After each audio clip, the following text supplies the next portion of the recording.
So Jeff, like let's compare and contrast for a second the VC industry today versus what it was like back then. Like what are some of the main differences you see? Because you're still in the startup world raising money, I imagine. So how is it different? Besides more options, there's so many more people to give you money now. I think the economics of the VC, the venture industry changed over the past kind of couple of years where things were pretty frothy and very kind of large late stage investors doing massive rounds of companies at insane multiples. So I think back in those days, you didn't have that. They were just reasonable Series A, Series B rounds, and it was more traditional. You knew what you had to do to get to that next stage. You had to have X amount of revenue, X amount of customers. You had to have good product traction, line of sight to that next kind of. Then things changed in kind of the, call it the, I don't know, 2018 to 2000, 2001 period where all of those things were forgotten and you didn't have to have anything. And you can get a massive valuation on zero revenue, zero product, and a couple of founders and an idea. And then you can also get a massive uplift in valuation based on,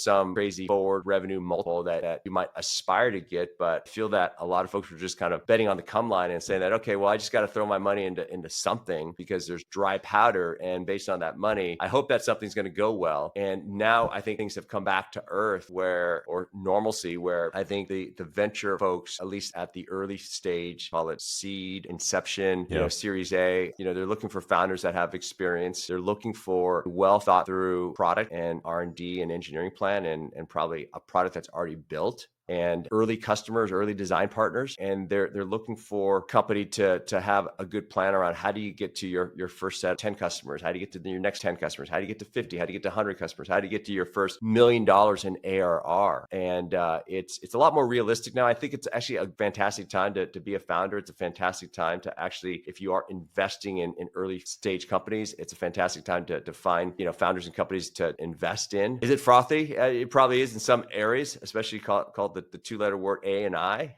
So it's pretty frothy in that area. But I think that's a big transformation that's going to carry through for the next kind of 20 plus years. It's really, really moving fast, and it's going to be really dynamic. I don't think we have an AI VC yet. I know there's a lot of people using AI to invest in the market and stuff. There's YouTube videos on it. So it's kind of interesting to see how machines are taking over a little bit in some of these places. Plenty of AI funds within the VCs. Yes, no, for sure. I think he means AI making the decisions for how to deploy capital, though. We don't have $100 million fund that's fully backed by a bot or something. That would be crazy. That'd be a cool agent. Steve, you should create that.